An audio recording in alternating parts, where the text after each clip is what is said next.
অনেক অপেক্ষার অবসান ঘটিয়ে মাঠে নামছে মেসি ও মেসির দল ইন্টার মিয়ামি। রাত পোহালে আবারও দেখা যাবে মেসি ম্যাজিক। ২০২৩ সালের শেষের দিকে মেসির সময়টা ভালো কাটেনি। এর মাঝে বেশ কয়েকবার পড়েছিলেন ইনজুরিতে। এই ইনজুরির কারণে ইন্টার মিয়ামি ও আর্জেন্টিনার কয়েকটি ম্যাচ মিস করেছেন এই আর্জেন্টাইন তারকা এবং তার দল ইন্টার মিয়ামি প্লে অফ থেকে বাদ পড়ায় অনেকদিন থেকে মাঠের বাইরে বসে আছেন মেসি। শেষবার ব্রাজিলের সাথে মেসি মাঠে নেমেছিলেন, তারপর থেকে মেসিকে আর মাঠে দেখা যায়নি। ঠিক দীর্ঘ ৩ মাস পর আবারও মাঠে নামবে মেসি। নতুন বছর সালভাদোর এর বিপক্ষে মাঠে নামবে মেসির ইন্টার মিয়ামি। ম্যাচটি অনুষ্ঠিত হবে ২০ জানুয়ারি সকাল ৭টায়। এই ম্যাচ দিয়ে অভিষেক হবে মেসির বন্ধু লুইস সুয়ারেজের। নতুন বছরে নিজেকে মানিয়ে নেওয়ার জন্য অনেক আগে থেকেই এই ম্যাচের অপেক্ষায় ছিলেন মেসি।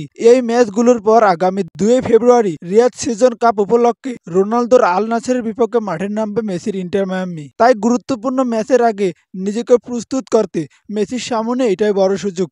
এই ম্যাচ দেখার জন্য হাজারো মেসিয়ানরা অপেক্ষায় বসেছিল, সেই অপেক্ষা এবার ফুরাবে।